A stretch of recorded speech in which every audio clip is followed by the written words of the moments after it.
Good evening, everybody. Welcome to today's webinar. My name is Adil Suleman. I'm a GP here in Bradford, West Yorkshire. I've organised today's webinar. I'm just going to talk for a couple of minutes while people join. I hope you're all feeling very well. I'm in Bradford. I work as a GP in Bradford. It's been quite hot here today. I don't know what the weather is like where you are. So it'd be nice to know where everybody's watching from. If you can please put in the chat box where you say hello and say where you're watching from. I've organised these educational meetings for the last sort of 10 years. We've got our next one is in 4 weeks' time. So actually, it's next week, and it's on managing allergies in children. Okay. Our topic today, though, is on finance. This is a Zoom webinar. It's not a meeting. So what that means is I've automatically turned off all your cameras. Okay. You'll have a chance to ask questions. If you have any questions for our presenter today, please type them in the chat box. If you're feeling particularly brave, you can raise your hand and I'll unmute you and you'll be able to speak to our presenter. Okay, so people are just joining. I'll just give them a few more seconds before we start.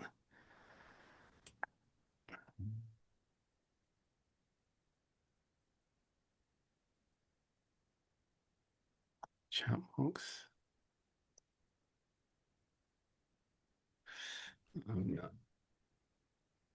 Just right. Yeah, I've just activated chat. So if you want to type in the chat box where you're from and say hello.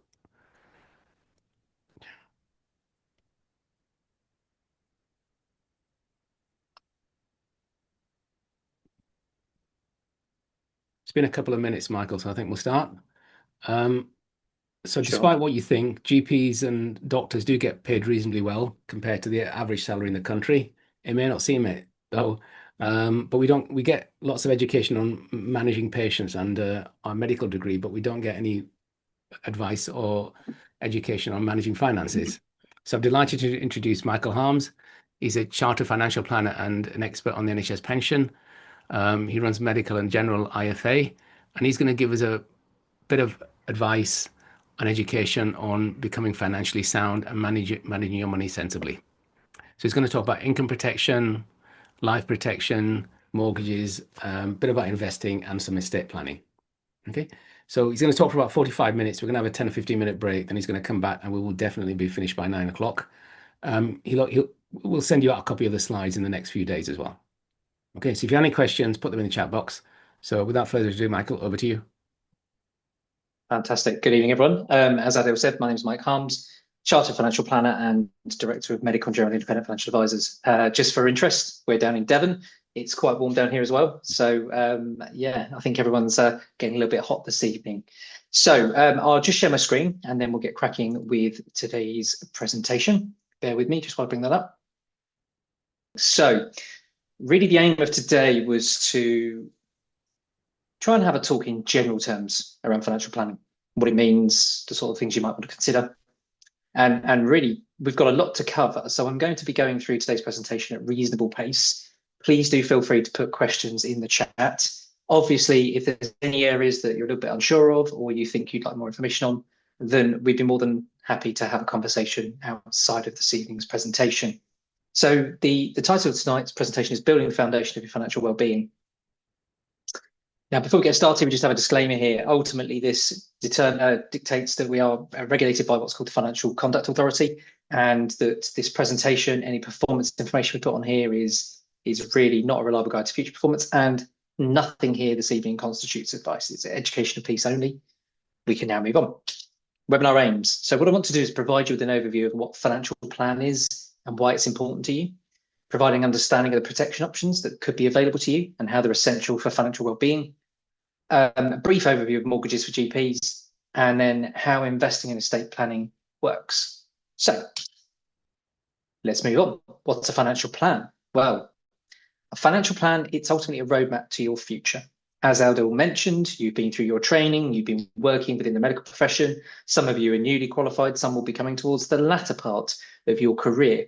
So your financial plan is a roadmap to your future, whether you're at the beginning, just getting started, in the early years, when protection potentially is more important than the latter years. You'd have gone through potentially the pinch years if you have a family costing you a fortune. You then go through the glory years, and that's when things start to seem a little bit easier. Feel like you've got more money available, and then you get into the retirement. And then it's a case of, well, what next from there? So a financial plan is really determined by where you are on this roadmap. First things, let's talk about what's called a needs pyramid.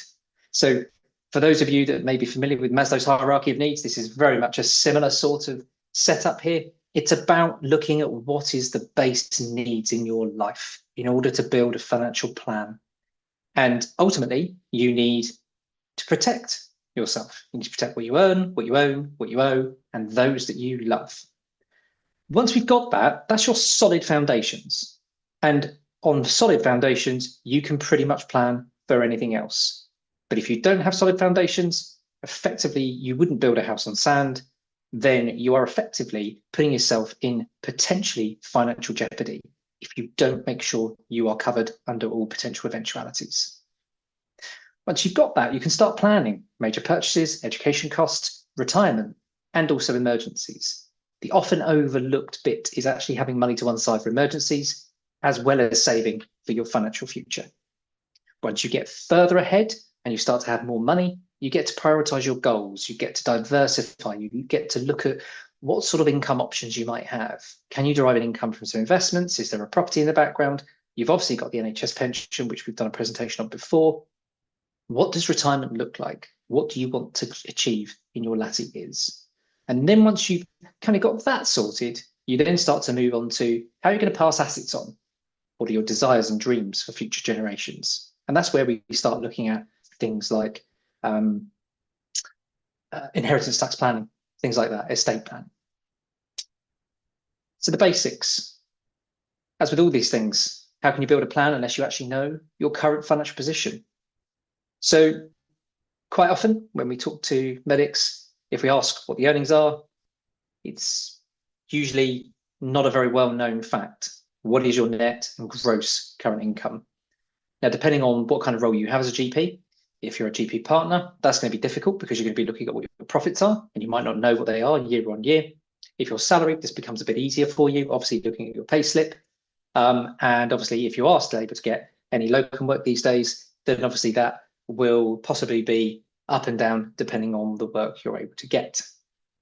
But think about what current income you've got coming in annually. And then think to yourself, well, what might it be going forward? What are your essential daily, monthly, and annual costs that you've got to consider? And really just how much you need to live on. Then what savings would you like to put away? What liabilities do you have?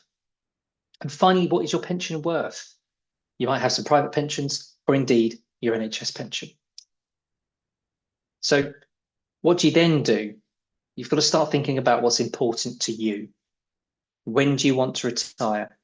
How much do you want to have income-wise in retirement? How much money would you like? What lifestyle do you want? Who is dependent on you? So when you want to retire, that's obviously quite a difficult question to answer sometimes because until you get a bit closer, you're not really sure. You're not sure how you're going to feel about it. But I think it's fair to say that with the pension changes we've seen over the years, a normal retirement age from the NHS pension being 67, certainly we find very few people that are prepared to continue working to 67. And a lot of people still have 60 as their kind of line in the sand, which is aligning really with where the 1995 pension scheme used to be. So that's something to consider. How much do you want to have income-wise in retirement? Again, difficult one to some degree, but the kind of general rule of thumb is think about what you're spending today and then strip away all the things that you wouldn't be paying in retirement. And then add in a little bit based on what extra things you think you would be doing. And all you can really do is start to just give yourself, I guess, an estimate of what that might look like. Once you've got that, you're in a fairly strong position to then start planning for your future. The first thing you'd want to do, depending on where you are in your career, is always access your total reward statement. And here's a link here. It will give you a kind of an overview of where your pension is. It's not the most reliable of documents, but it certainly is a good starting point just to give you an idea of what you've accrued in your pensions to date. And then obviously, if you've done the work above, I was just mentioning, that gives you a starting position to say, okay, well, how much money have I got already secured versus how much I think I need in retirement? And then you can start to plan. quite succinctly from that point forward. Once you've done all that, you need to start to think about, well, what things could stop me from achieving my financial plan or our family goals that we may have. And that's really when sort of protection comes into play. So if you have protection in place, well, when was the last time you looked at it? Do you actually understand what those benefits are that you've got? Can you rely on those benefits to support you? And does the cover actually fit what your needs are today? Do you have enough cover? Does it protect all your liabilities? Have you taken out more debt? The thing to think about is what benefits you receive from the NHS pension scheme and your employer. So a couple of little thought bubbles here. Ask yourself some of these difficult questions. Is there a main earner in the household whose income you depend on? If you died, how would that impact your family? How would you pay your ongoing bills? So on and so forth. Just continue on the protection side. We're able to sometimes just pull together some data just to give you an idea of what the chances are of certain things happening to you. And this is for someone who's in their late 30s and with a selected retirement age of 68. So relatively low chance of dying, 4%. Critical illness, a bit higher, 15%. But the really big one, majoritively, there's a 1 in 3 chance, really, of being off work for 2 months or more due to illness of some description. So quite interesting facts. Just thought I'd bring that in so you can understand the kind of risks associated with each potential outcome that could cause problems with you achieving your financial plan individually or as a family. So some of you may have been on webinars before where I've done this, but I'll just recap very quickly about income protection and the various other plans, policies you can have. So this is what we call a life graph. This is about what might happen to your earnings over your lifetime. Hopefully we could see a steady increase in your earnings over time. When you get to the normal retirement age of 60, 65, or state retirement age for the 2015 scheme, you'll possibly see somewhere between half to 2/3 of your full-time earnings being received as a pension payment, assuming you've had a full-time role throughout your career. Question then is, if you're employed, self-employed, partner, working through a limited company, what sick pay do you have? What happens if you cannot work? So traditionally, you might see full pay for 26 weeks if you're employed, and then that would drop to half pay for 26 weeks. If you're a partner, it will come down to what partnership agreement states about drawings that you would receive in that situation and how reimbursement would be impacting those particular sick pay regimes. And obviously, if you're a locum, there'll be no sick pay. So that's kind of day one, no income coming into the household in the event of long-term illness. But there are 2 sort of benefits that come with the NHS. There's a tier 1 and a tier 2. And a tier 1 pension is about what you've accrued to date. So remember a moment ago, I said, look on the NHS pension website for the total reward statement. That's going to give you a rough idea of what you've accrued to date. And that's important when we consider a tier 1 pension. A tier 1 pension is if you cannot work in your role as a GP and you qualify for the criteria, then you could receive the pension you see on your total reward statement, and it could be put into payment for the rest of your life at that point. A tier 2 is basically you cannot work really in any capacity. So you can't even work in a shop, you can't do anything. You're in a really pretty poor position health-wise. And that's where they could give you up to half to 2/3 of your remaining service and add that into the pension scheme. And again, if you're in that position, then they would pension you off for the rest of your life. But a tier 2 could mean you're terminally ill or your life expectancy is cut short. Now, tier 1 and tier 2, they can be difficult to achieve. You tend to have to go through quite an elongated process with occupational health, consultant letters, panels, and all those sorts of things. So it's good to know you've got it there in the background. But when we're talking about solid financial planning, we don't tend to take these things into consideration because they are not a certainty that you will receive them in the event you will. Excuse me. So one protection that we believe is the cornerstone of financial planning is income protection. Excuse me one moment. Income protection Covers up to 65% of your gross earnings in the event you cannot work. And you can have what's called a deferred period, which aligns with the sick pay you receive from your employment. What that will do then is pay out a net income to you. And as I said, up to 65% gross earnings, and continues to pay out until one of three things happen. You return to work, you retire, or the policy term ends. And it's really about replacing the lost income to the household that is no longer going to be coming in. Ultimately, your income is the most valuable financial asset you have. And cheesy as it sounds, if you had, a cash point machine in the corner of the room, you would want to maintain it, you would want to insure it, make sure it doesn't break down. And if it does break down, can you be insured for it?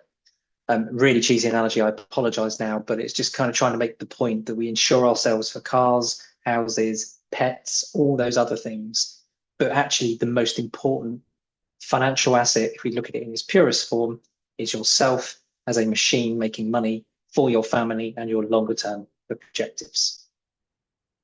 Income protection gives you that fundamental support because it allows you to secure your ability to pay your mortgage, your bills, and maintain your lifestyle. So even if you have a long-term illness, this will still continue to pay your bills. Now, you're not always going to get quite the same net income that you would have done, but were you working? But that's by design. HMRC want you to be incentivized to go back to work should you be able to. Now, interestingly, with income protection, and again, we would do a webinar on this separate, you have the ability to return to work and have a sort of a staged process back. So quite a flexible kind of plan. And is the type of policy that is written in, we do medical underwriting up front. So there is no ability to not pay out, assuming everything has been disclosed on day one. So just to give you then a bit of an example here, critical decisions you need to think about, deferred periods, they can be 1, 3, 6, or 12 months. We would always go something called own occupation, and that basically means if you cannot work in your capacity as a GP, it would pay out. Benefit amount, as I said, up to 65%. Normally, we would suggest you go up to retirement age and also link it with the RPI index. So inflation link it. So it means that the cover keeps up in line with hopefully inflation if your earnings go up, but also in payment, it will continue to rise by RPI as well. Now, just below that, we've got a couple of examples here, just to give you an idea. If you're 40, earning £80,000 a year, that would give you £4,000 of net cover per month, and that would cost you roughly £70 a month. So it's just giving you an idea of the cost associated with that kind of cover. What other things can we protect then? Well, critical illness is a type of policy you may have come across and heard, and it's an insurance that pays out if you're diagnosed with a specific serious illness. Typically covers your large conditions, cancer, heart attack, stroke. Doesn't cover things like stress and anxiety. It doesn't cover more, it only covers really severe conditions ultimately. There's around 40 to 50 severe conditions, and it can be added to life insurance as well, or kind of kept as a standalone policy. And what you tend to do is either set it up with your mortgage, or what we tend to find more and more now is that people might have a small standalone policy that just gives a little bit of extra cover that might help, for example, if you needed adaptations to a property were you to be unfortunately disabled, then there might be 20, 30, 40,000 pounds that would help you widen doors, put ramps in, that sort of stuff, depending on the illness that you've suffered. If you're diagnosed with a critical illness, you're likely to be off working long term. The income protection will provide the ongoing income. And like I just said here, it can be used to be supported by your spouse, care support, lots of different things. It's not a replacement. Critical illness is not a replacement for income protection. And that's where sometimes we see people come to us and say, well, I've got critical illness, I'm covered. Personally, our view is that income protection trumps critical illness in the sense that it can continue to pay out time and time again, and also covers you continuously, no matter what your ailment is, as long as you're covered through underwriting. Just a quick little thing here on critical illness. it can be quite a good family policy. You are able to get children's cover added normally for very minimal cover or for free, just depends on the plan provider. So what other kind of protection might you want to consider? So there's something called decreasing term assurance. Many of you that have a mortgage may already have this in place. And it's really to ensure that as your debt comes down, if you're on a repayment mortgage, so does the life cover in line with it. The principle behind that is you shouldn't be protected for more than you actually need to be protected for. There has to be a need. And in this scenario, the need is we want to repay the mortgage. So how do we do that? We make sure we have a plan that covers and follows in line with your repayments. And invariably, we ensure that there is enough cover there to allow for interest rates to go up to 8%. So it means you're always going to have more protection in place than the outstanding mortgage. It's a way of keeping the costs down pretty cheap compared to kind of standalone larger policies. And it just ensures that also you're only protecting the needs you have at that point in time. So what we want to do then is just really talk through an example. Let's look at protection in practice. So got NHS death in service benefit that will pay out if you die during employment. That's roughly 2 times relevant earnings for active NHS pension members.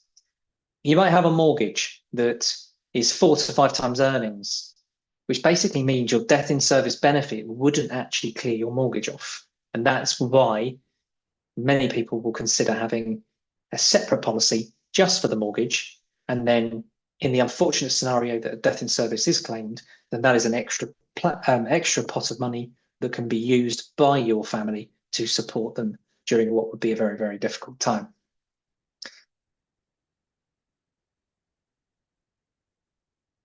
One other type of policy that isn't really known about is something called family income benefit. So we talked about income protection. That's about providing an income if you're alive but cannot work. Family income benefit is about replacing your income lost to the family in the event you die. So, for example,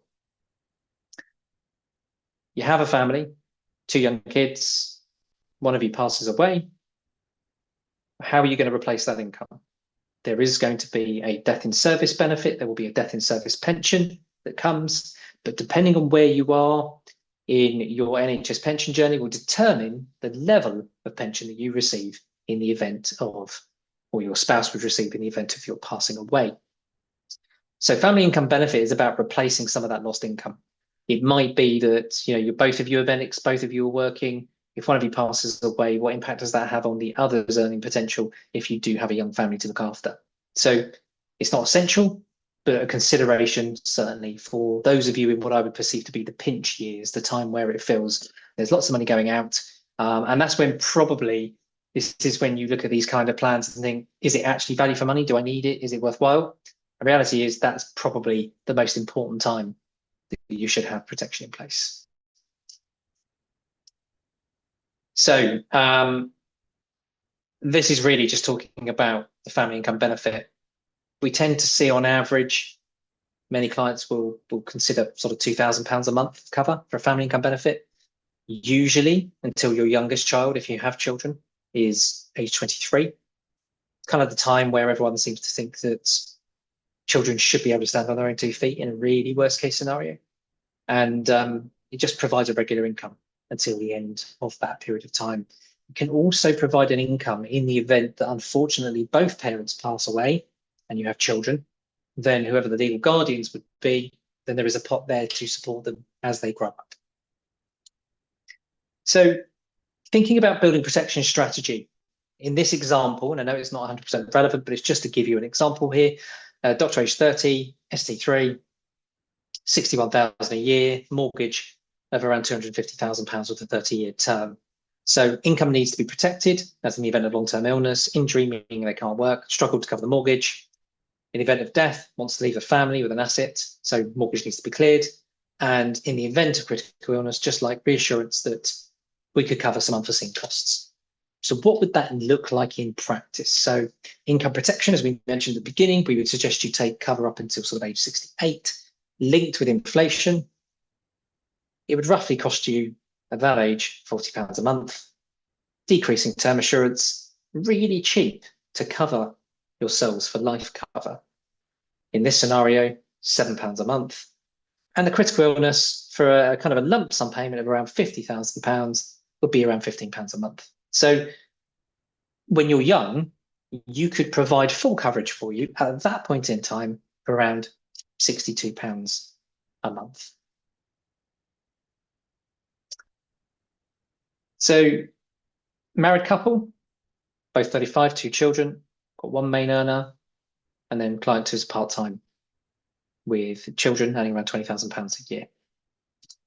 So what needs would we identify in that situation? Well, in that situation, if client one was unable to work long-term, it would have huge impact on the family because there's quite a big disparity between the earnings that we're seeing there. If either client passed away, the mortgage wants to be cleared. If client one passes away, client two will likely need financial support to maintain the lifestyle. So, again, this is particularly important. When we think about future, we've got to think about the aspiration, not just us and what our aspirations are. What are the aspirations of the family? Do you aspire to have your children to progress through education, to go on to maybe do a degree themselves? I don't know. What is it you would like? What kind of lifestyle do you think that you would like for the family? And therefore, that's kind of a really good starting point when you start considering the type of protection that you may or may not want. So what was a solution with that kind of scenario? Income protection, as we mentioned, that would cover a higher level based on the £100,000 of earnings. There would be a joint decreasing term assurance. So we would make sure that in the event of either death, the mortgage is paid off. Critical illness cover, again, you might want to have separate policies. So in the event one of you suffers a critical illness, there's still a cover in place for the other. And then you would consider something like a family income benefit that is also a joint life first death. And that would pay roughly £2,000 a month. So what you can see here then for a couple, at that key point in their life, you could have a solution that would cost around £140 per month on standard terms. Just a little picture here. Don't build a house on sand. Make sure you have solid foundations. So what are the next steps? Review your NHS pension benefits and understand the limitations. Assess protection gaps and personal circumstances. Consider reviewing it with an advisor, but also ensure that your protection strategy evolves with your career. This isn't a one-time, I've sorted it. It's probably, I've got it sorted this year, and I need to review it maybe in 3 years' time, 5 years at the latest, or if there's a big event. So you see a big increase, you change, so you might go from salary to partnership, whatever it could be. If your earnings jump up, if circumstances change, you have children, you have a family, you need to consider what your protection is actually doing for you and whether it's actually still appropriate or not. So where we are now is how to plan for your future once you're protected. And we've got something you can start considering, which is pension planning. You've got your NHS pension, and you want to consider what other benefits you may be able to accrue outside of the NHS pension. So once you've understood where you are with the NHS pension, and you've worked out what income you might need in retirement, and you've decided when you think you might want to retire, will determine whether you want to consider building up a pension pot outside of the NHS. So why would you consider doing that? Well, the NHS has very prescribed dates at which you can draw your benefits without any penalties. So 60 for the 95 scheme, 65 for the 2008 scheme, and 67 currently for the 2015 scheme. Many clients that I come across and speak to want to start considering their options from 55 onwards. So how do we do that? The only way you can do that is really saving outside of that, using ISAs, all those kind of things. We'll come onto that in a little bit in terms of investing and what that looks like. But pensions is still a very, very tax efficient way of doing it, assuming you have the capacity to do so from an annual allowance perspective. So working out what your NHS pension is worth right now is a number one priority. And then considering whether you have the money really available to start making pension contributions for yourself now. So an example I've got here is that if you're earning over 100,000, there is this kind of cliff edge for people that as soon as you go above the 100,000 bracket, you start in essence paying 60% tax on every pound you earn over 100,000, all the way through to around 125,000 pounds. So it's a really, really harsh period of earnings, to the point that you may feel you don't want to earn past 100,000 pounds. But there is an alternative solution, and that's when you might be able to make a private pension contribution, which has the effect of getting you back down below the 100,000, saving you roughly 60% in tax, but at the same time, providing you with a pot that could flexibly be accessed from 57 onwards from 2027. So how would it work if you were to make a pension contribution? Well, if you pay £8,000 from your income into a pension after you've paid tax, it will attract tax relief at 20% and be increased by £2,000. So you put 8 in, instantly overnight, the government puts 20% in, it becomes £10,000. And if you're a higher rate taxpayer, you get to claim back the extra £2,000, as a pension contribution is basically a tax deductible expense. Now, if you are above the 100,000, then you effectively get a 40% back by making that particular contribution. Okay, bit of technical bit here. It effectively expands your basic rate tax band by however much you pay in. And a little thing down here, you may or may not be aware, we have the annual allowance figures, which is currently now £60,000 a year you can place into a pension. If you haven't used previous allowances, you can carry those forward into where we are now. Adil, my next slide really is taking us into sort of investing. We've got through that first batch of slides fairly quickly. Do you want to take a few questions if we've got them now, or? Let's see, we do have any questions. Someone's mentioned that they tried to get income protection, but it was refused because they had a history of mental health disorder diagnosed over 10 years ago. So just sure.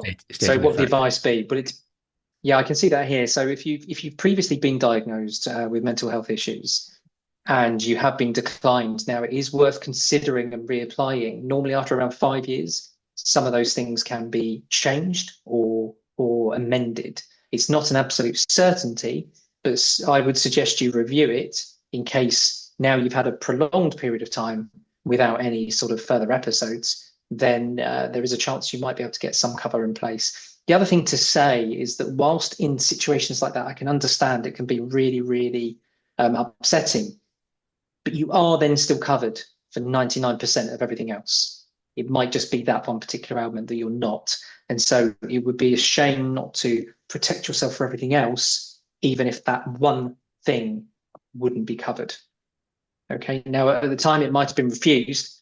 I would imagine now it wouldn't be refused. It might just be that there's an element of the plan that is excluded. So if you'd like to get in touch after, please do, and we'll see if we can help you and review that for you.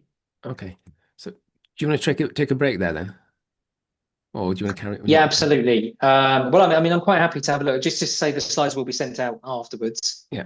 And partner self-employed without the NHS pension at this point, better to try SIP or try and obtain an NHS pension.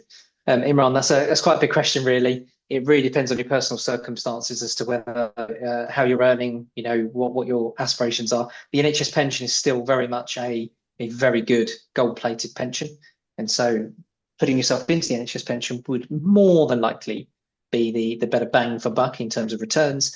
But it does come down to your personal circumstances and will be determined by your longer term plans. Okay. I've got here, can you add money from built up savings into a new private pension that is the maximum amount but less than your current annual income? And does the NHS pension scheme still allow additional voluntary contributions added years if you're a locum? Right, okay. So in answer to your question, yes, you can add money from built up savings into a new private pension should you wish to. And you're right, as long as it's less than your current annual income, then you can make private pension contributions. And the NHS pension scheme does allow, it doesn't allow AVCs anymore, or it allows AVCs, it doesn't allow added years. So added years was obviously on the old scheme, they're no longer available. You can make AVCs through, I think it's 2 providers, and I believe it's Prudential and Standard Life. It is very difficult to do, but you can do it. And the other thing you could do is buy something called additional pension. And what you'd have to do is go on the website, say how much additional pension you want to buy, say £5,000 a year, and it would tell you what the additional percentages that you would need to pay into the pension scheme each month. Okay, so do you want to take a break or should we move on? Just one more question. Someone has asked, do you have any Islamic pension or protection options available, as insurance is not permissible? It's a really tricky one. No. There are Islamic funds available, but they are Sharia compliant funds rather. They are few and far between, but there are some out there. Insurance, I think it would be interesting to understand a bit more about that. Again, I think that's quite a specialist area, and we don't tend to see in practice. I've not heard of anything. I've not heard of anything available on the market. Not in terms of insurance. There are Sharia funds, yeah, but insurance is more difficult. Okay, thank you. I was just trying to ask about the family protection one that you mentioned, that it could be done up to when the youngest child in the family is 23 years old. Is there like an insurance that when it's paid in, if nothing happens to that youngest one is 23, nothing happens, we don't get anything back? Or can the family still get any benefits? No. So it basically, if nothing happens, say you don't claim on the plan, no one dies, there is no money that comes back. It's not like a savings plan, unfortunately. It's a bit like sort of your car insurance. You pay for your car insurance every year, hoping that you don't have to claim. It's there if you do claim it, but if you don't claim, you don't get your money back. There's no sort of pot there, I'm afraid. All right, thank you. Okay, thank you for that, Michael. Okay, we'll take a 10-minute break. And if you want to come back at 7:50, Michael. So we're going to take a 10-minute break. Absolutely. And we'll return at 7:50. Okay, thank you. Superb. See you then. Okay, welcome back, everybody. So I see, Michael, you answered some of the questions there in the chat. Thank you for that. Not a problem. Okay, shall we continue? Absolutely. Right. Okay, so just to recap what we've done on the first half, we've spoken about your financial plan, your journey. We've talked about sort of your base requirement and needs, which is protecting, giving you the solid foundations to build on.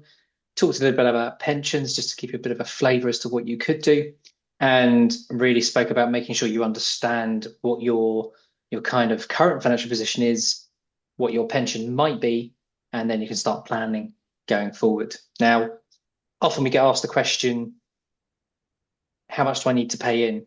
How much do I need to add in? What can I do? And rather basically, the fundamental, all you need to do is start saving what you can save. So next slide for you.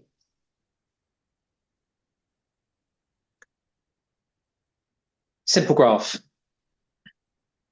Investing £500 a month for 20 years can yield huge returns for you with the power of compounding.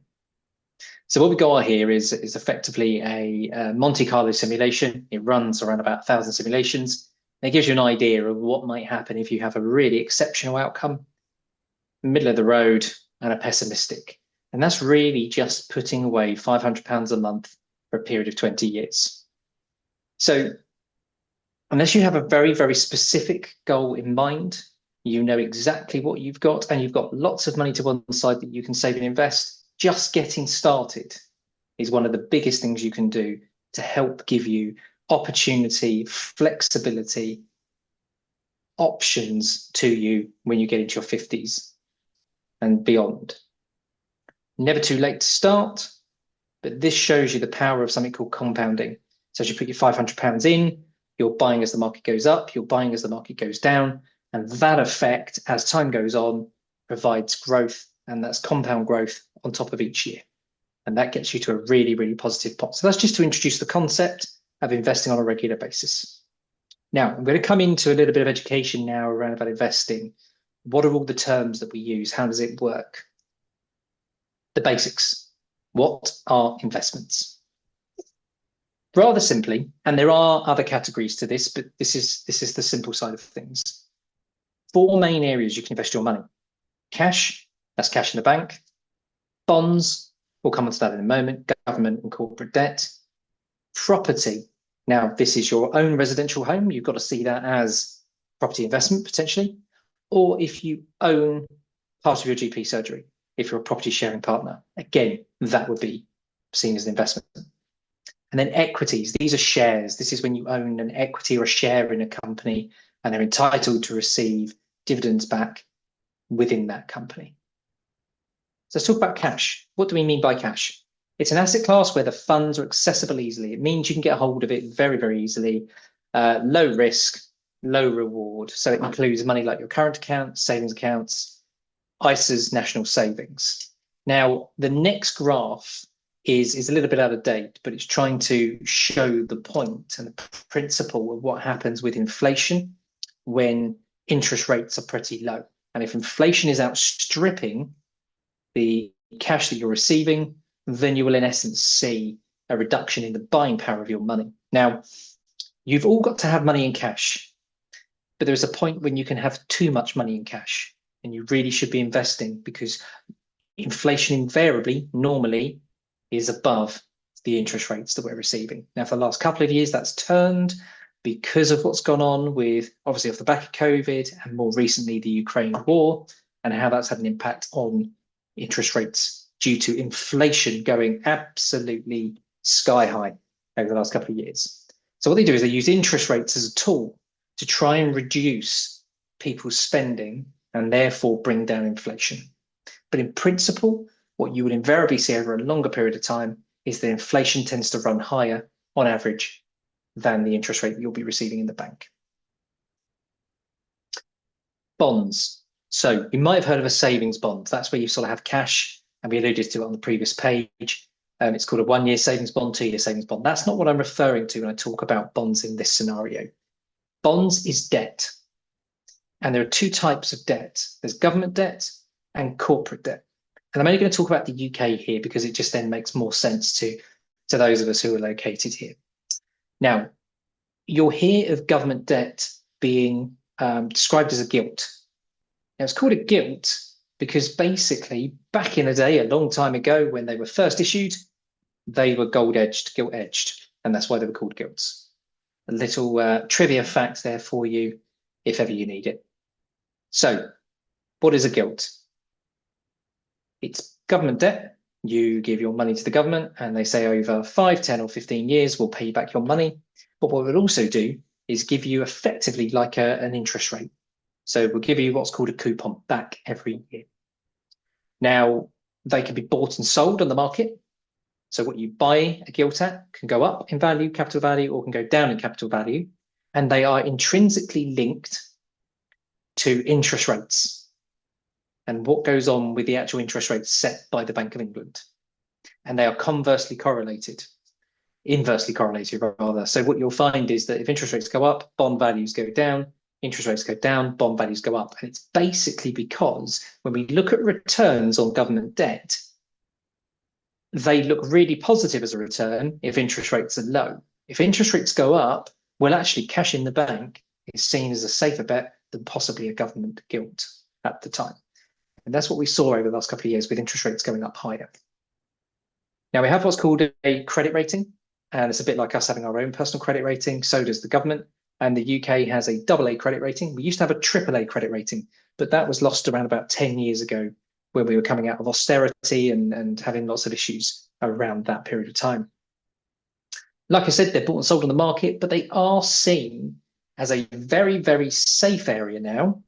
Now everything's reset with the interest rate changes, and they're sort of seen as what's called a risk-free return. So if I go back 25 years to university days for me, when we were talking about economics and looking at risk-free returns, we would have a graph, and at the bottom, we just have what was called a risk-free return. So every portfolio would have what's called a risk-free return. And that would normally be the gilt and bond component. Now, corporate bond. The corporate bond is a company issuing debt as well. So you don't have the same guarantees because obviously companies can go bust. Governments can go bust as well, by the way, but it's less likely. Corporate bond issuing debt, Tesco's want to build new stores. They don't want to go out and borrow money elsewhere. They come out and they basically borrow money from the British public or pension funds or whoever it might be. Issuing debt is easier. But what you've got to be careful of when investing is not to invest in what we call junk bonds. So they're perceived to be higher risk. So sometimes you can look at some funds and it will say it's a high yield bond fund.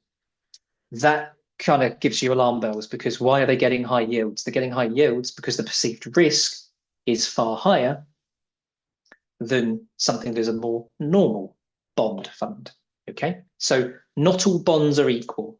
Government debt in the UK seems pretty secure. Same with other European countries. Fairly established societies will have relatively good credit ratings. But if you can hark back to a long time ago, off the credit crisis, when Greece had some really serious issues and they had to be bailed out by Germany, and we saw their bond rates and their returns go up really, really high. So it was actually quite concerning at the time as to whether you would get your money back or were you to invest with Greece. But that's just to say, when we're looking at the 4 areas that you can invest, we've talked about cash, we've talked about bonds, and bonds form a big part of your portfolio. Now, cash, it's really important to make sure you have sufficient cash to allow you to invest other money and know that you will not need to access it. Because the worst thing you want to happen is that you need access to those investments at a time when the markets are not in your favor. So let's give an example. How did bonds do during the market crash of 2020 due to COVID? What we've got here is different time frames that they're running to. And that is important because of the way bonds interact with each other. So a shorter term bond here, which is the sort of, I guess, turquoise color, didn't react as badly to the markets dropping when we had COVID.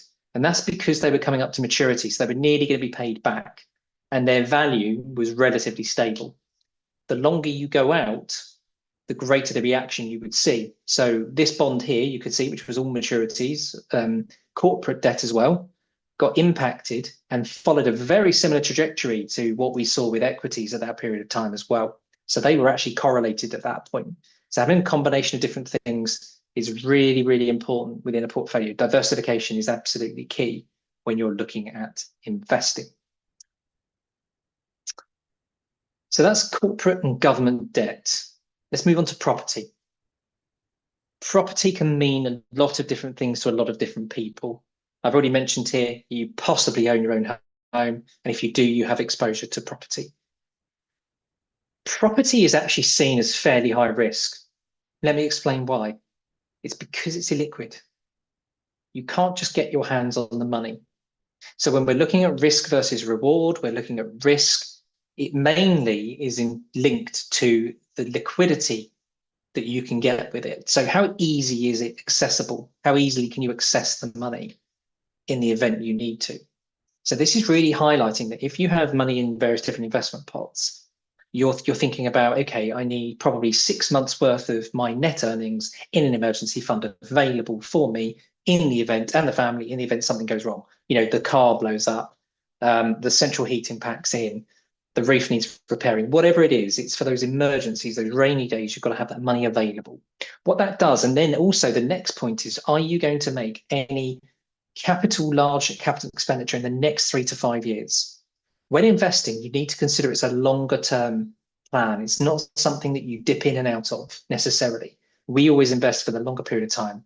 So minimum term really is 3 years, but realistically, you need to be thinking more like 5 years in order to give your investments a chance to be in positive territory and start to see them working for you in the way you want to. And the reason being, if you put your money in property and you didn't have enough in cash, what would happen if you can't get your money out? But also, when we're looking at property, it could be retail space, it could be office space. I thought this was a really interesting graph to show you then. This is what we call UK property REITs, or an ETF. So it's covering lots and lots of different property funds, which are real estate funds. So this is talking about all types of commercial property, really. And this is the last 10 years. And what it shows you is that over 10 years, if you had invested in commercial property of certain types, you'd actually have seen a negative return. Now, that's obviously not the same as your residential properties. We've seen invariably those residential property prices go up, but this is more about commercial property. Now, interestingly, it is different for those of you that might have GP premises. That's seen as a pretty solid investment. And that's why we see a lot of companies sort of investing and taking over practices. They look at the yield, they look at the notional rent, they look to see, well, okay, well, what's the value? So your valuations on GP surgeries are purely driven by your notional rent, and then they work it back using the yield. And that then gives you your valuation. And depending on the kind of surgery you got or the surgery you work in will determine what valuation you get. And so, for example, something that requires more work every year might get a higher yield. But what you'll also notice is that sometimes the valuations you get on a GP surgery are disproportionate to what the value would be on the open market. So if you think, if you're a property sharing partner or you're working in a surgery and you're sitting there thinking to yourself, okay, I roughly know this might be worth, I don't know, 1.2 million, but actually on the open market, it might only be worth £600,000. And that's because of the way the notional rent scheme or cost rent scheme, if you've still got that, works, and how the calculation then is reverse engineered to give a valuation. So it's just something to bear in mind. If you've got a property sharing partner, you do have quite a bit of exposure in property already. Let's move on to equities. This is otherwise known as stocks and shares. So when you hear it on the news, they might talk about the share price of a company. And we'll come on to show you a couple of examples in a moment. But if you hold equities, it means you actually own a share or a slice of ownership in a company. And it means you're entitled to some of the profits. They're called dividends. So basically, all the costs have gone through a business. They've just got their profit at the end. They pay their tax. And this is what they've got left over. Now, they might then reinvest some of that money into various different projects. And then they'll say, okay, this money's left over to be distributed as dividends. Equities in their own right are seen as highest risk asset class because they are volatile. They can go up, they can go down.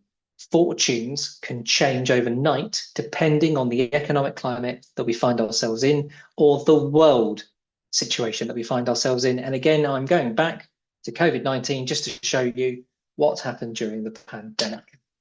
Here we are. Two very different equities, two very different companies. So we've got here BP. Funnily enough, during COVID, there was no need for gas or oil. And so what you saw is the share price over a 5-year time horizon was actually level. There was no growth. It wiped off almost 90% of the value of the growth that they'd seen over 3 to 4 years. Significant. And that's how fortunes can change. Literally a flick of a coin. Counter to that, if we look at the IT sector at the time, we saw a real spike. We saw a bit of a drop here, as you can see on the red line after December and COVID-19 hit. And that was the normal reaction to, crikey, what is actually going to happen? That's what we would perceive to be volatility in the market. One thing to really state about investing, the investment markets are fickle. And what I mean by that is they react very quickly to a situation and sometimes overreact. Now, I think in this situation with COVID-19, no one really knew what was going to happen. But once governments intervened and said that they would support companies and the public in terms of earnings, everything settled down. And then once we started to see that actually tech was revolutionizing the way businesses were interacting, the way people were working, then all of a sudden that was the solid place to have your money and invest. Certainly not in oil at that point in time.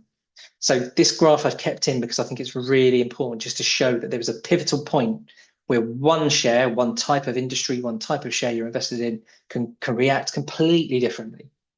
And what that basically states is, and kind of shows to me, and I'll show you this hopefully in the heat map in a minute, is having diversification.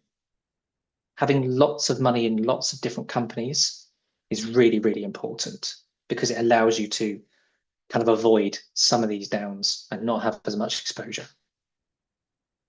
So this is our risk pyramid I've been talking through as we've been going through different areas. Cash is lowest risk, but invariably lowest reward.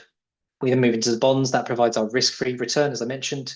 We then move into property, which is our next risky bit. and then we move into equities, which is the highest risky bit. So how have they all performed when we put them all in one graph over that period of time again that we've just spoken about? And here we are, quite a busy graph. What we've got at the bottom is property, been bobbing along, not really doing much. Inflation here, growing over time. Cash at that point hadn't been really doing much, had been sort of falling behind inflation. So that basically meant any money you had was eroding its buying power over time. We've got the bonds, which is the orange line here, and you can see relatively steady. So kind of really follows the point I made about it being a relatively risk-free return over time. Gives you a pretty solid return, but it's not a great, huge return. You're not going to see great shakes in terms of returns over time. Where you really see the gains is in the equity market. But what you can see here is what we call volatility. Volatility is the up and down movement. It's the kind of from the high point to the low point and back again. How far and how high does it go up and down? That's the volatility marker. And each type of portfolio you have is determined by the volatility that you are willing to expect and experience in an investment portfolio. So risk and capacity for loss, these are really, really important. So we talk about investing, you might sit there and go, I want to go equities, fully 100% equities. But reality is there's lots of other things to consider here. So there's three types of risk. There's risk, there's your attitude to risk. This is how you feel in general. You might be quite adventurous. You might actually feel you're prepared to take risk in your day-to-day life. You have your attitude to risk, your capacity for loss. So your capacity for loss is, well, if this money was lost, would it have a detrimental impact on your standard of living? So let's think about this. If you're all relatively well-earning doctors, you are having the ability to save on a regular basis, you're saving into a guaranteed pension that at retirement will give you a good solid income, there is an argument to say your capacity for loss might be pretty good. It's not going to have a huge impact on your life if that money disappeared. Now, it's not to say your money will disappear, but it's about looking at the impact this could have, the decision of investing and how you invest on you as an individual and your ability to achieve the goals that you want. And the final one, and this one really tends to override all of them, is tolerance for loss. So you might have a high attitude to risk. You might be quite risky. You might have a high capacity for loss, but how do you feel about it? What's your tolerance? If the market's dropped by 20%, how does it make you feel? Is it going to keep you awake at night? Or are you not going to think about it? Now, when you first invest and you're first starting investing, it's like anything. It feels difficult. It feels awkward. You probably feel quite concerned around it. You could have quite an emotive response to what's going on in the market. You see what happens in America with Trump and you think, oh, crikey, what's happened to my investments? Take a look at it and be quite disappointed with it. But that's why we talk about longer term trajectory, because if you see it back at that previous graph, you'll see that invariably the investment returns over a longer period of time look far better than they otherwise would have done when you look at a very short space of time. So that's why we talk about long and time in the market rather than trying to time the market as much as anything else. Tolerance for loss can determine the level of risk you're prepared to take. And a good financial advisor will be considering your entire position and challenging you on the risk. Sometimes we'll have clients that are very, very high risk and say, I'm happy to go for it. And we'll say, okay, but actually, do you need to take that level of risk? Equally, others might be very cautious. And having talked through all of this, they understand they want to invest to achieve better returns. But being in a really cautious portfolio is probably not going to achieve much for them when you take into account costs and charges. So lots of things to think about. One thing that I think is really important and isn't talked about a lot, when investing, I showed you two equities earlier. One was sort of information technology in general, and one was BP, oil. How you invest, where you invest is really, really important. For me, and I think for you and a lot of clients, you can invest in what we would call traditionally, which basically means you're really not bothered as to where your returns come from. You're just looking for performance. You're looking for pretty cheap costs. You're looking for good returns without huge volatility, might be your outlook. you might have some concerns around environmental, social, and governance. And what we've actually started to see as an industry driven by the regulator and government in the UK is that we are starting to hold companies more to account. And that's the environmental, social, and governance aspect, ESG as it would be known. And what we'll start to see over time is that traditional becomes more ESG as there's more governance and more accountability within certainly the UK. We can then move in to possibly responsible investing. And that's where it will exclude certain areas, entire sectors. For example, we might not invest in alcohol or tobacco, something that I know is probably quite dear to many of your hearts. Equally, armaments, banking, gambling, all those sorts of things. Now, invariably, when we look at responsible investing, the kind of providers we use, there's a more active approach to it because you've got to be really looking under the company details. You're not just trying to get the cheapest and the sort of the biggest return, therefore you're just tracking markets. What you're doing here is you've got to really start to look at those individual companies and say, well, are you doing things that we wouldn't be comfortable with? But also what we find with responsible investing is that you tend to be more following things like UN sustainability goals. You might find you've got more investment in healthcare, more investment in financial inclusion. You might have more investment in things like solar panels and that sort of stuff. So infrastructure's there and hopefully might make you feel more comfortable with the way you're investing, making a change.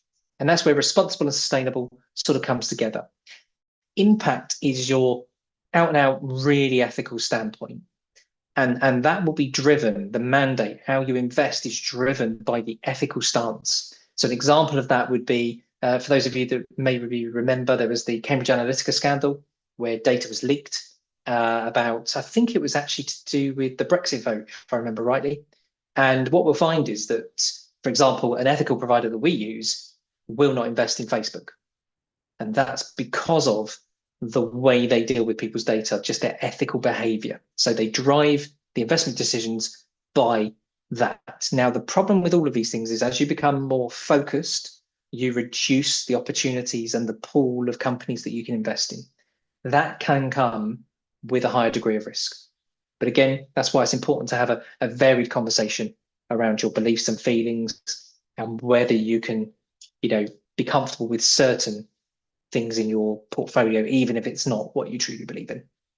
So what's a portfolio? How does investing work? We've just mentioned passive or active funds. We can use a combination of those, which would be a hybrid solution.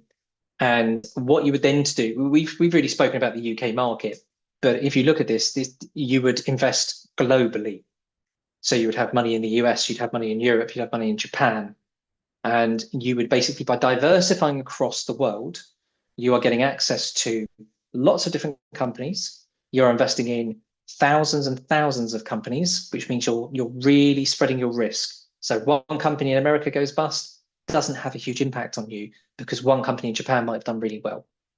By diversifying globally, you will have countries in different economic cycles, and therefore they will be more favorable at certain times over other countries. Interest rates will be different, opportunities will be different, and you're in different currencies as well. So that is also providing you with huge amounts of diversification. As I mentioned, diversification is a really key part of investing and helps reduce the volatility that you have and allow you to take a higher degree of risk with your portfolio. And depending on how much risk you want to take, that drives how much money you have in stocks and shares versus how much money you have in bonds. Okay, so I'll give you an example. A medium risk investor, so if we had a scale of 1 to 5, and level 3 would have roughly 60% in shares, 40% in bonds. Okay, so that kind of goes up in increments then based on how much risk you're prepared to take. So I've taken the slide out because I've had to kind of cut this a bit shorter, but there is one that's kind of a heat map that shows you how different things are correlated. So we talked about different countries, and we then got to talk about, well, how much money do you have in equities in America? How much money do you have in bonds in America? How much do you have in Europe? But then we break it down even further. What sectors are you going to invest in? What industries do you want to focus on?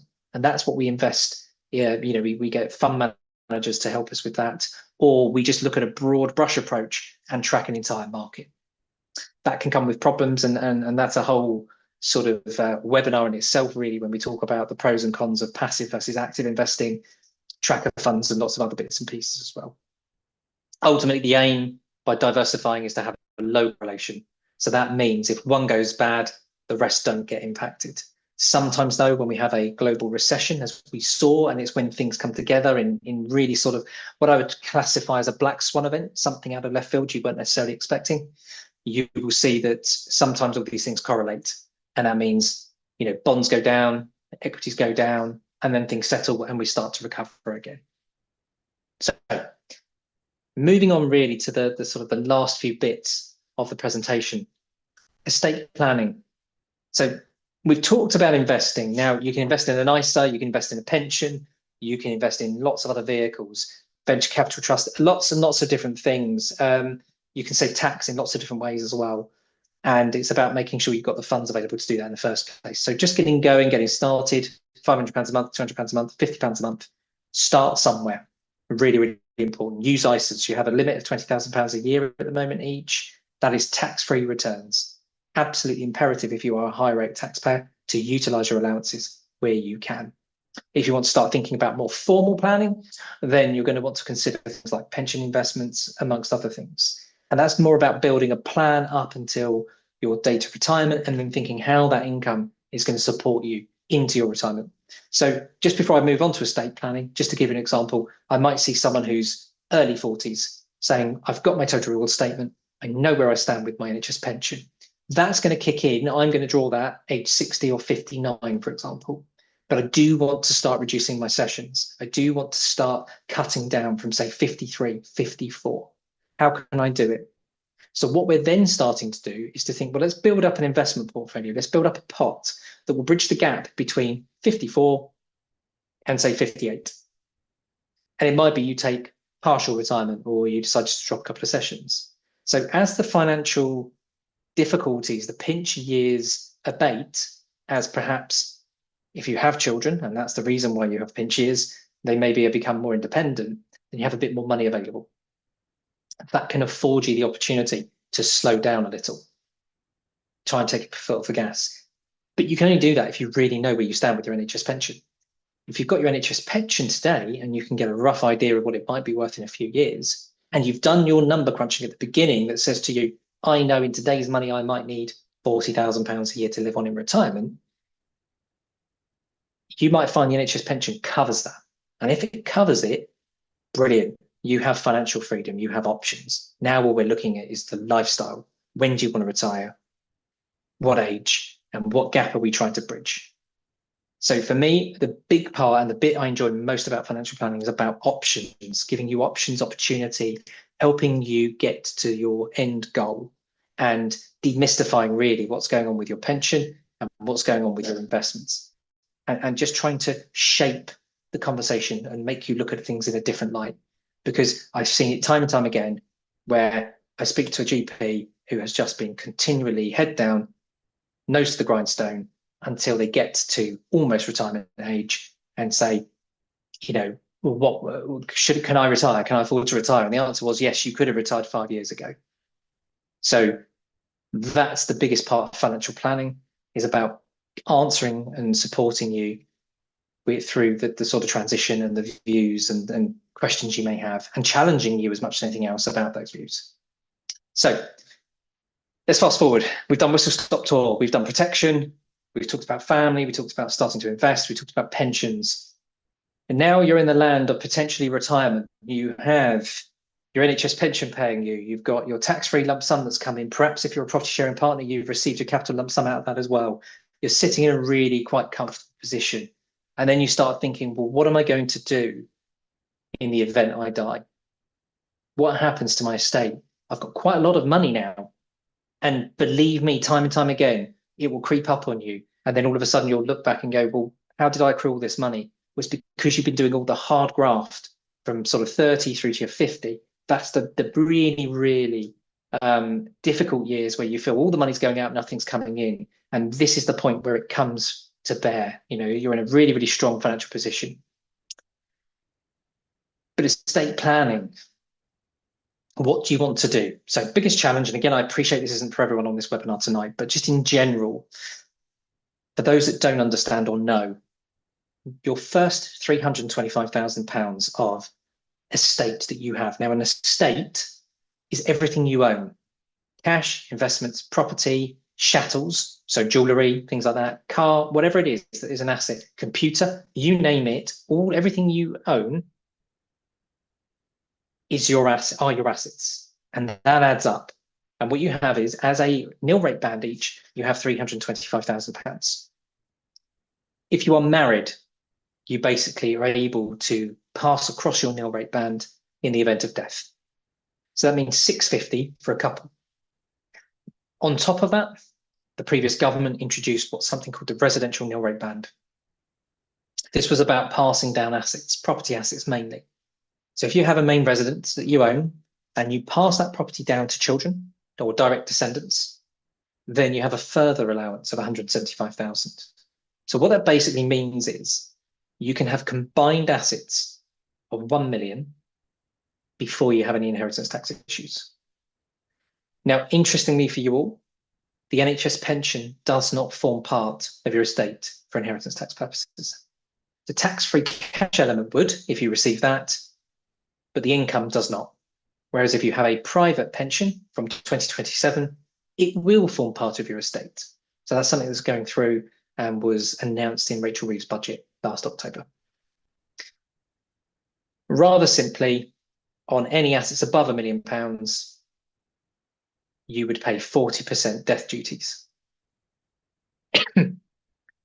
There are other thresholds over 2 million where you start to lose allowances, but just for the purposes of tonight's webinar, this is the main kind of level that you need to be concerned around. So I guess, what can you do about it? You have the ability to make annual gifting allowances. So you can give £3,000 to anyone you like each per year. And if you didn't use last year's, you can add it to this year's and gift it.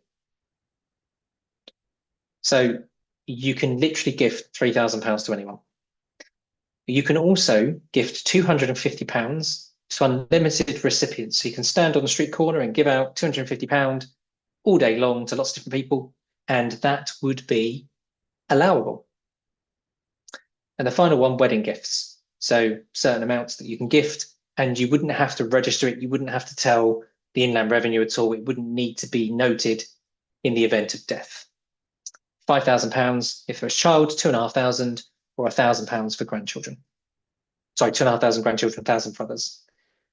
Another unknown one is, so say, for example, you're in retirement, you've got sufficient income coming in, you can prove that your income is more than you need to live on, then actually, and you're above £1 million and you're thinking, my children need some support, start gifting them income out of regular income. Start giving it on a regular basis, or we start saving into a trust for them, or we start saving into a pension for them or grandchildren. So there's lots of different things you can do as long as it is a gift out of normal income. A final one is kind of bringing back what we've spoken about before, but that's called life insurance. We talked about that at the beginning to cover liability, and that's to do with sort of your debts and obviously protecting the event of death to support the family. What we're now talking about is the other end of the spectrum, and this is about actually accepting that you might have an inheritance tax liability, but you're not prepared to give the money away yet. Or many of our clients might find that their property itself is above £1 million. So if the property is itself above £1 million, well, you can't do much about that, can you? Unless you downsize or you sell. And why should you sell if that's where you want to live? So what are your alternative options? One, accept the inheritance tax liability. Two, you could take out life insurance. Now, it's quite expensive, but you can take out life insurance, and it's what's called a whole of life plan. So that policy will basically cover you all the way through until death, but it does become quite expensive. So it's rare that life insurance is put in place. Other advanced gifting strategies. So something called a potentially exempt transfer. This is basically larger gifts than the £3,000 I mentioned on the previous page. This might be you give £100,000 to a child for a house deposit. There's a 7-year rule. There's a clock. Hopefully many of you have heard of the 7-year rule. And it's basically about if you survive 7 years after gifting the money, it is seen as outside of your estate for inheritance tax purposes. So you still have all of that £1 million banding available to you. If you pass away within that 7 years, there is an impact on that banding, and it's a tapering amount that could impact. That's a potentially exempt transfer. So that is gifting money to someone who is sort of a relative, or putting money into a trust that is for children. We then have what's called a chargeable lifetime transfer. So this is where you put a gift into a discretionary trust, but you go above the £325,000 I mentioned a moment ago. That's when the in their revenue will say, well, look, we know why you're doing this. We're going to charge you 20% of the 40% now on that particular gift. So with some careful planning, you can get around that and don't need to worry about it. And the final thing would be something called family investment companies. So this is a slightly newer concept. It's been around for a very long time, but it's about placing assets into a company and then investing them through that company and allowing different people within your family to have rights over shares, income, dividends, capital. It's quite useful as a protection tool against potential divorce and things like that as well. So lots of different options. So just to finish off, how can an IFA help? Well, hopefully you can see this is a really big subject, and I've whistle-stop tour through all of this. I could spend a day just talking about investments. I could spend a day just talking about protection. There is a lot to discuss. And what I would say is financial planning is not something you do once. It's a continuous thing. So what we do is work with you, support you with your initial issues, and then work with you year by year, depending on the kind of relationship you want to have with us. Us or other IFAs, by the way. This isn't just us. There are lots of things you can do to save tax that can help increase your wealth, and that could also be a big part of your strategy for saving for your retirement. One thing we've not really gone into, but cash flow forecasting is also a really good tool that we have available to us, and it allows us to try and take where you are today, forecast forward, and give you a rough idea of where you might be in, say, 5, 10, 15 years based on some assumptions that we have to make around inflation. But that's a really visual tool, quite supportive, and a lot of our clients tend to enjoy doing that as well.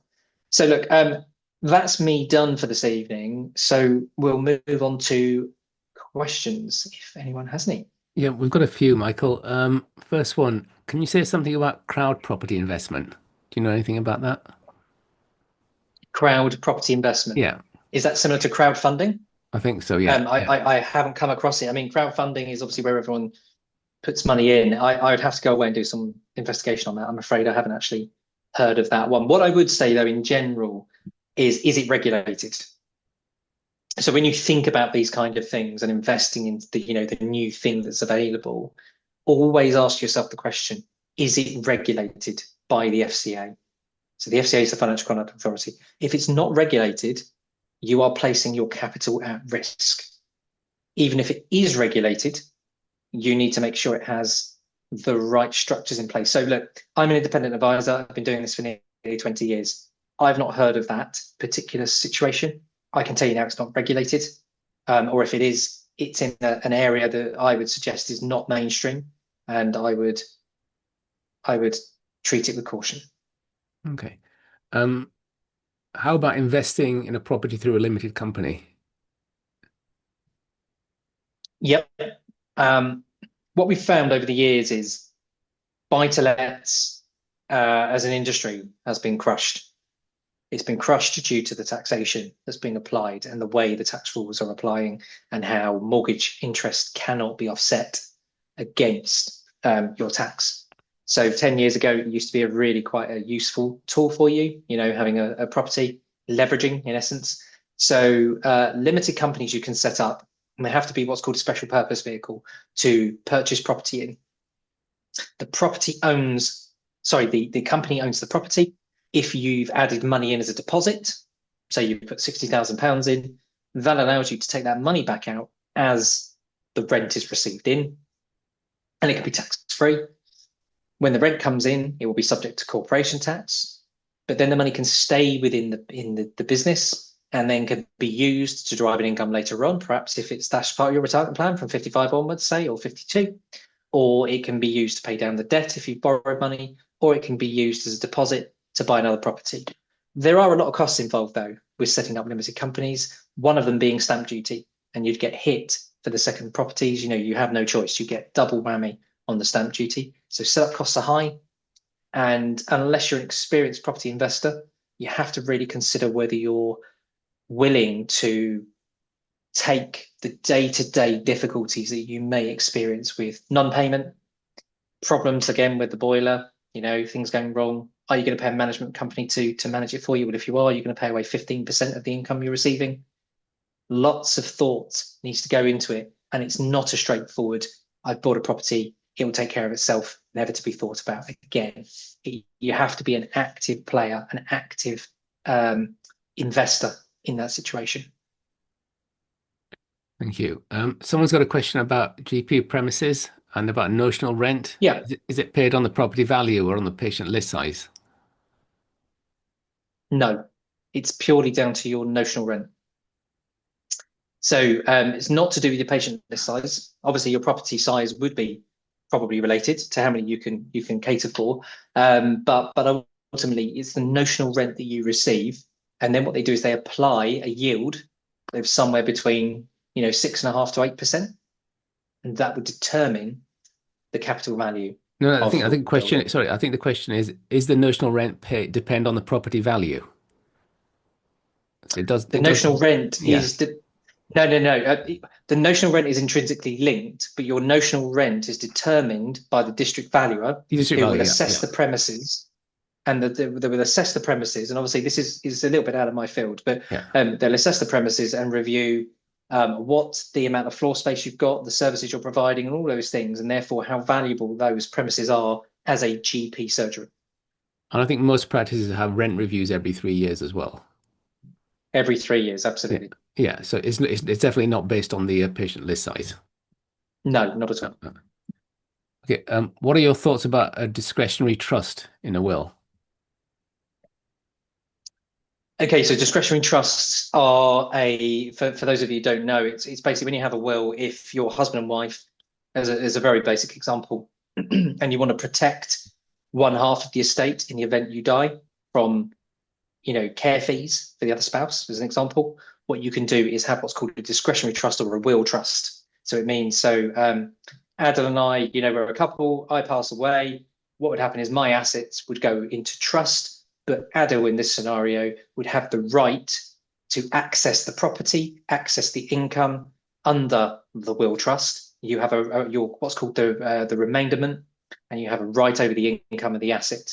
Now, were Adil then to go into a care home or start really having to need lots of income to support care needs, my half couldn't be touched. That cannot be used. The assets cannot be sold to support. So it can be a really useful way for protecting assets. Also, for example, if there was ever any concerns about what might happen if you pass away when you're younger, would there be remarrying? What might happen to the assets? Do you want to protect it for children? So they have a place, but that's very much a conversation with a private client solicitor to discuss the pros, cons, and how that would work. In that scenario, if you jointly own a home, you would probably be looking at changing the way you own the home from joint tenants to tenants in common. So joint tenants means in the event of death, everything goes across the other person because you're both joint tenants. Tenants in common mean that your half is your half and would go in accordance with your will, and the other half would go in accordance with the other person's will. Okay, thank you. Got a question about the NHS pension. If I'm in all three pensions and I've taken the 95 pension and I'm still working, am I allowed to stop pension contributions while continuing to work? Absolutely. Yeah, you've got ultimate flexibility now. It used to be that you'd take the 95 section and you couldn't invest in the NHS pension again. 2 years ago, they removed those and then changed that completely. You have a total flexibility. So you could take the 95 section, come out of the 2015 scheme, receive your pension contributions back, or you can continue paying in.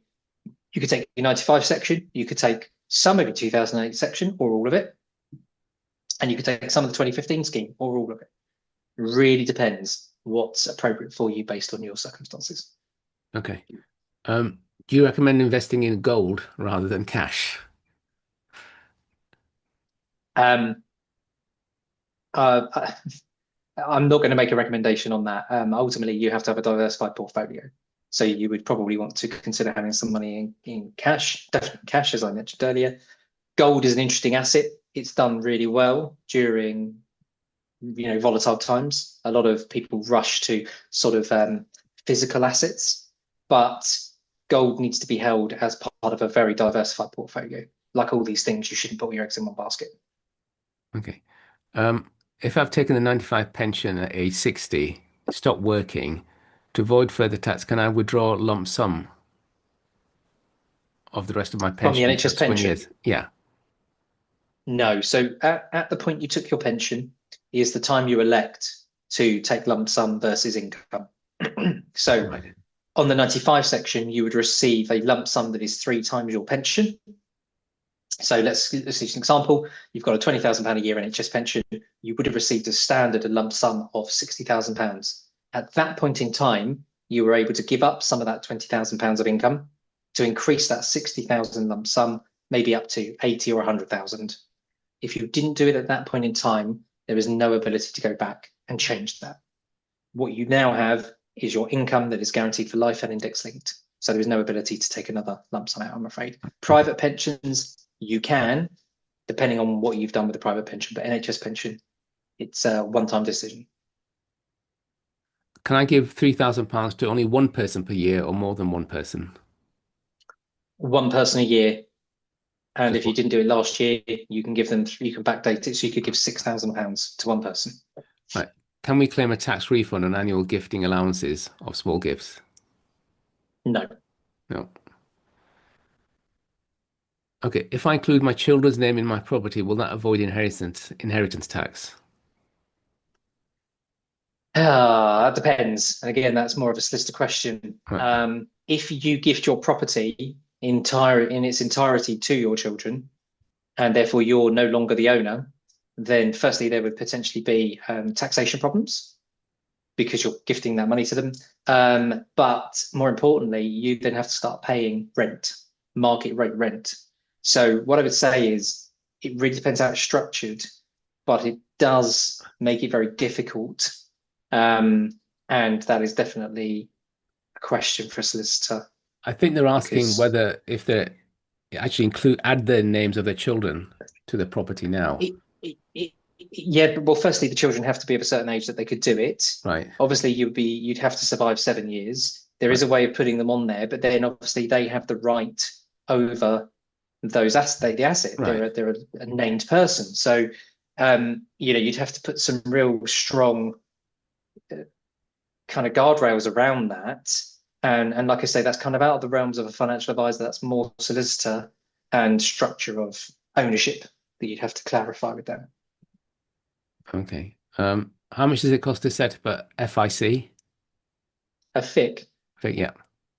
I don't want to be vague, and I'm really sorry because I know that that's probably not very helpful, but it really depends on your circumstances. It depends how much money. So invariably for a FIC, you need to be looking at a minimum of £500,000 to be invested in a FIC, Right. and you could be looking at £10,000 to £15,000 of solicitors' costs. So it's not a small thing to do, but it depends on what's driving your decision. And if you look at it, if it's there to try and save inheritance tax, well, the inheritance tax on £500,000 would be £200,000. So you've got to contextualize it based on what it is you're trying to achieve. Do you consider GP premises to be a good investment? I've found that yield against the valuation tends to be around 5%, and you can get more with commercial properties. In my experience, it's more than 5%. So not always, you're right. They've invariably seen it around 6 to 8%, depending on the type of property that's there. I do think they are a good investment. Let me tell you why. So assume, and this is based on assumptions. So we assume that the current GP model carries on. Okay, that's the first big assumption here. The current GP model carries on. If it does, think about the fact that the income you've got coming in is extra income from NHS England. So they're paying you your money that is equivalent notional rent to provide premises, to provide your services. So they are providing you income that you otherwise wouldn't have had.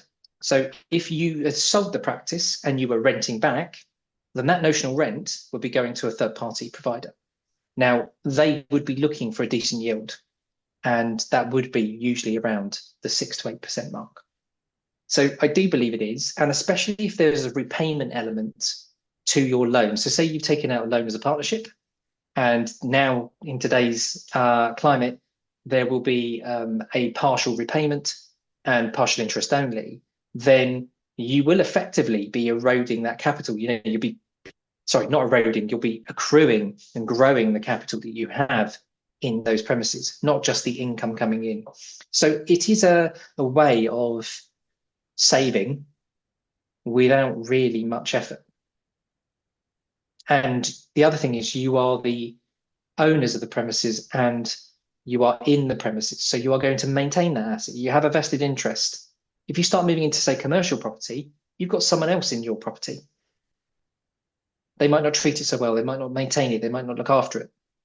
So you might get a higher yield, possibly, but what are the costs going to be to maintain? There's a higher risk, isn't there, of with commercial clients compared to general practice, which is paid for by the government.